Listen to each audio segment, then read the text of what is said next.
Hi guys, this is my first video and I know this is probably going to get 5 views, but you gotta start somewhere. In this series I just want to ramble about different subjects and give my opinion about it, because I know everyone wants that. No. Every episode I play a different game, and this episode it is going to be the most mainstream game ever, Minecraft. So, yeah, I am into psychology and into society, and let's just check the word out.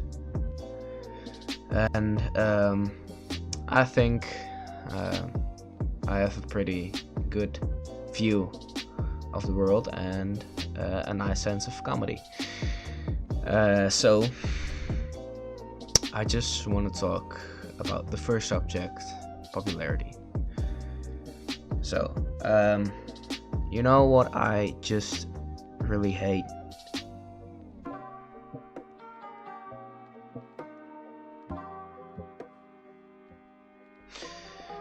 I just don't like that everyone around me just puts on a fake mask to be someone else because we live in a society. Bruh. But why do we have the urge to, be popular or be liked? And well, I know it's different with everyone, and I think if you had a difficult past, you've been neglected by your parents or by someone, I think you have the tendency to just seek for attention and like e-thoughts and e-girls and all those girls placing don't hit me up, only real friends know what's up.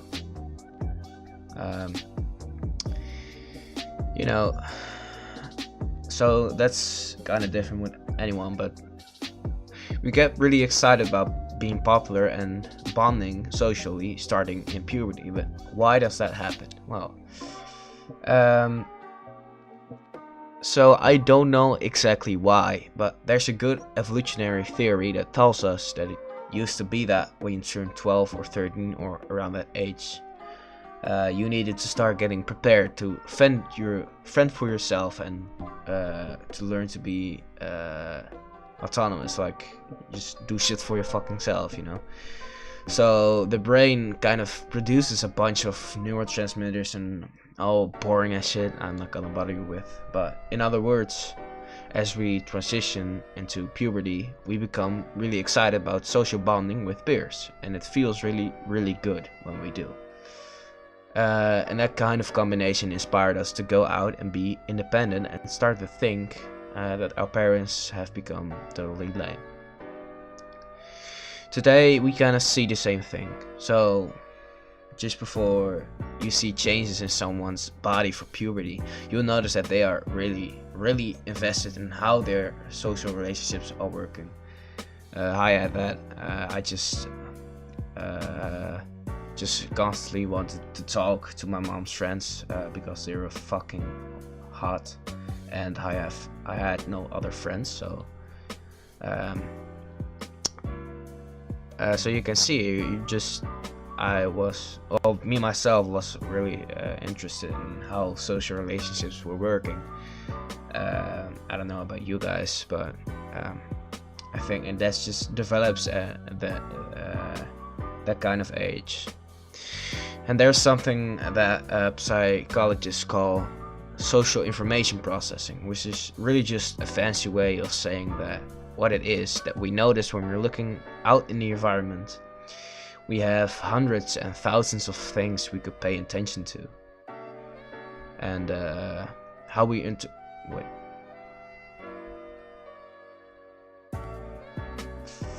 Fuck you. We have hundreds and thousands of things we could be paying attention to, and how we interpret those things that we select to attend to all of that is based on how we felt back in puberty. So if you're somebody who was rejected, like me, by my fucking parents, you might see rejection a little bit more now as an adult, even decades later, so that's why I'm a fucking shy introvert. If you're someone that was never rejected, you were always popular and pretty, and you might be bad at noticing signals that suggest danger or signs when you might need some critical feedback. These kind of people are most likely to not handle critical feedback as well. These kind of ways in which we see the world are very, very much related to who we were back when we were in our teenage years, so who I am right now, because I'm a fucking teen. I'm just 16 years old. But I do my research, and yeah, I just really like this subject, and I hope some poor fella who stumbles upon this like this as well. But it is written how popular teens and children are basically more likely to be happier or more successful, like, and have better relationships as adults. Well, it depends. It's not always the case, but those who are popular can be two different groups. You have some who are popular when they were young, like from the beginning, and they will be the kind that we will call likable. They're, well, extroverts, so not me, because I'm an introvert and I'm a fucking shy piece of shit. But then you have a different kind of popularity that emerges in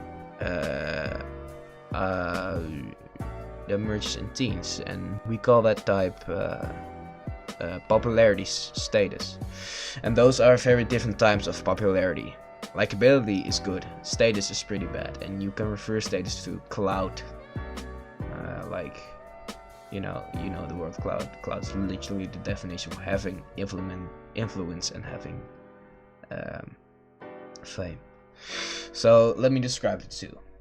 I mean, likability is the kind of popularity that we have when we were really young, and it used to be the kind of popularity that was important as you were an adult. It's based on how much you make other people feel happy, valued, and included. And it doesn't mean that you're a pushover and you're making everyone feel better as opposed to fulfilling your own needs. In fact, highly likable people are fairly likely to become leaders, but they do it in a way that's welcoming and inclusive. But there is, a negative side to this likability, because just because someone is likable, it doesn't mean they're, just because they have charisma, it gives them a way to easily manipulate and use people for their own advantage, and that's our sociopaths and psychopaths. They use that. They're often described as charming and likable, extroverted.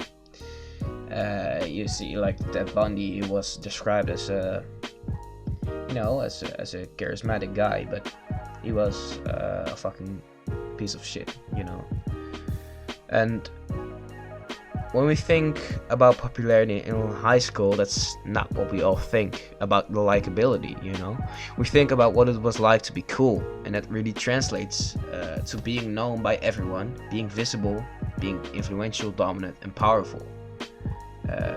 Think about your local jock you had or have in high school was a fucking piece of shit, but he gets all the girls. His dad's probably the fucking director of the school, and we would call him popular. And that kind of popularity is called status, and status has pretty bad long-term outcomes, because what works for us in high school does not always work for us in the adult world. And I think a lot of people, like these jocks or these, that's pretty stereotypical, but these people who really just are just not happy. They get into these people are just have a status of being popular, but are just really mean, or they think everyone should owe them something. They would really get problems in the real world. And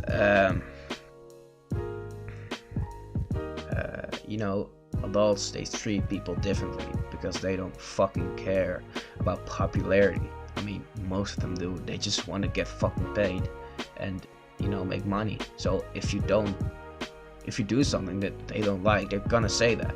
That's different in high school. In my previous friend group, if something would happen and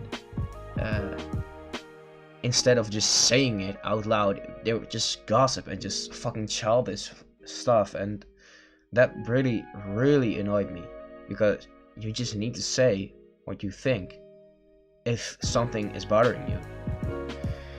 Okay, now we're getting into the clout part. You know, what has this to do with social media? Well, some teens have the desire to become famous or popular. You know, if you look at everyone on TikTok, they just want. I have a close friend, and he, you know, he gets his confidence out of the views he gets on TikTok. You know, he is on one video has one TikTok is 10k views, and is really excited to show everybody that. And well, that on itself, it's not bad, but if that's your main source of you know, of happiness, that's just gonna bring it down only more and more. And the number of likes and followers become their main source of happiness. And yeah, when they go down, the chance is very high that these teens develop some kind of depression or insecurity. You know, when you look at Kurt Cobain, John Lennon, Elvis, you see that fame and clout can definitely affect people in a negative way.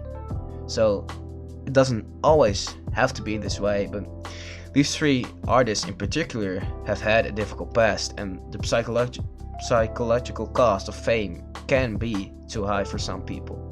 Now again, I'm not saying that popularity is always negative. Some people become really happy, and that's good, because I really want people to be happy, you know.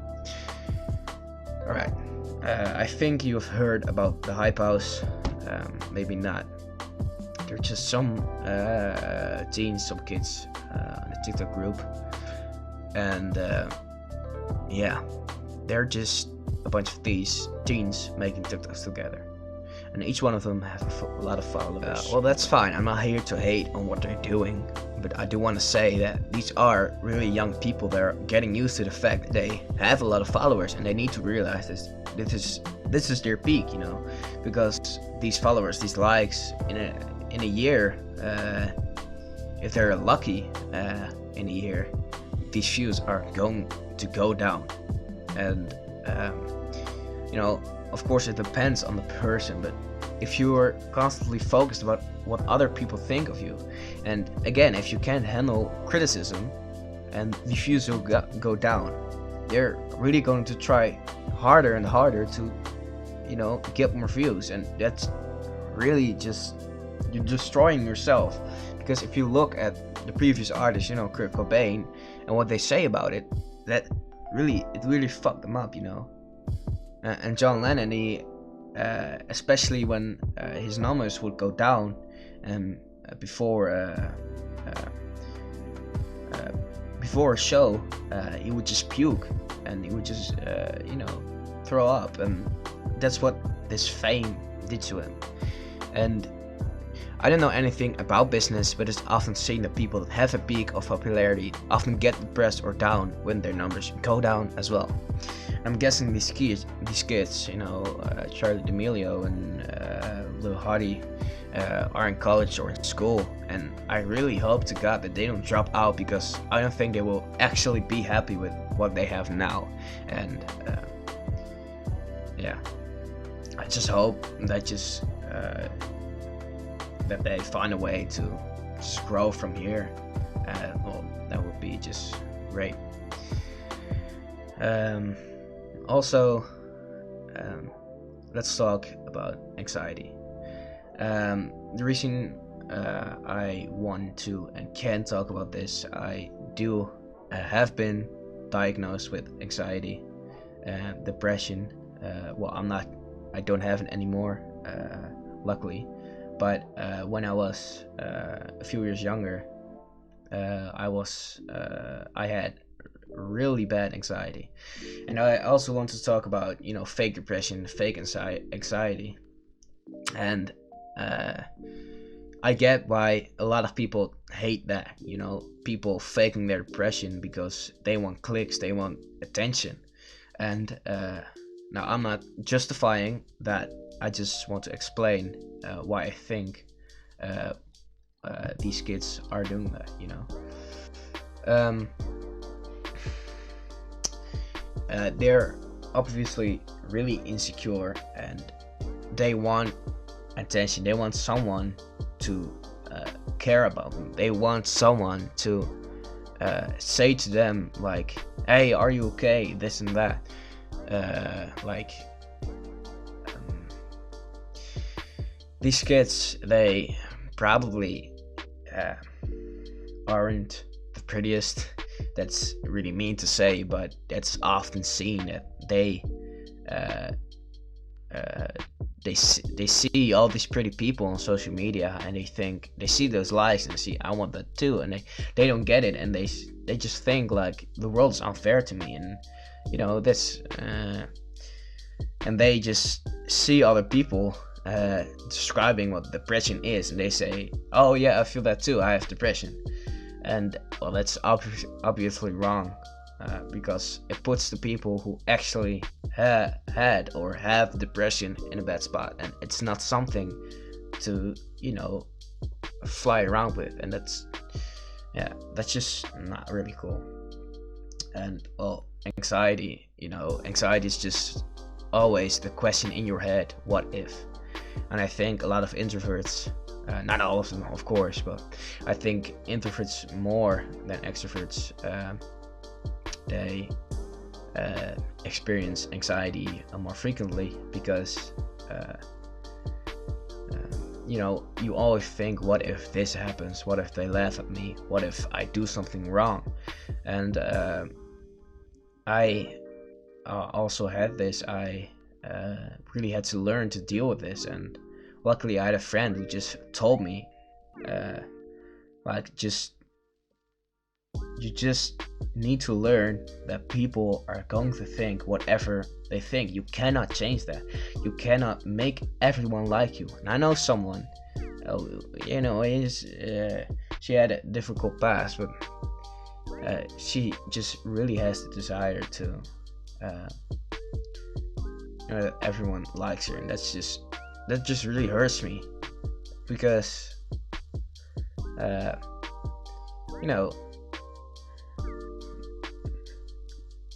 she just, and it just needs to be accepted that not everyone is going to like you. Even if you did nothing, not everyone is going to like you. And yeah, anxiety really holds people down and keeps people in their comfort zone. And I just really hate that, because there's so many things you can do, and staying in your comfort zone because you're afraid of what other people might say, or not to say that anxiety is only that, but it just, if that's really what you're afraid of, you become really closed. You don't talk to people, and because you're just really afraid of what they say. And anxiety is also just, it makes you think about life, and life in general, like in the future, like what am I going to do when I finish school? We can't guarantee that everyone is just, that everything is just going to be okay. And especially now, we have such, it's really easy to access the internet and see all the type of shit that's on there. Well, when I had a thing that I just really needed to experience that dark shit, as a viewer, as a spectator. So when you go on the deep web and that kind of stuff, you just really see messed up things. And what people talk about on the internet is just horrible, what happens to them or what they did. And if you, at a really young age, if you see all those things, and it's really easy to think like this is what the world is. It's fucked up, and if I don't do something now, that I'll just gonna be bored or worse for the rest of my life. And it's just, yeah. So yeah, people struggling with anxiety or insecurity, you know, people are always going to think that you're, or people are, there are always going to be some people that think like you're just, yeah, you're just you know, I don't like you, or this and that. And I just hope that you can learn to actually live with yourself, and not only get your worth from other people, because you're not going to be happy when you're all constantly searching for that. And I still have a lot of difficulty with that, you know. I still struggle with anxiety, and you know, even small things, you know, at work, and I just have to do something, I just suck, and I don't want to do that because I don't want to be embarrassed, or, you know, some other things. So just talk to someone, you know, you can trust, who's just nice, you know, who doesn't constantly say to you from, you need to do this or you need to do that. And because I know how hard it is to, you know, it's not as simple as just get over it. I understand that, but sometimes these people need to realize that they're not in a good place right now with their mind, and you know, they can just, yeah, experience so much better things than just staying inside if you're afraid of the opinions of other people, you know, or other things, you know. And especially to those people, I just want to say, you are loved. You know, talk to a friend or to family, and you know, it's really just going to be alright. And now I'm just gonna show you what the house has become, and yeah, I hope you guys enjoyed, and I'll see you around for the next episode.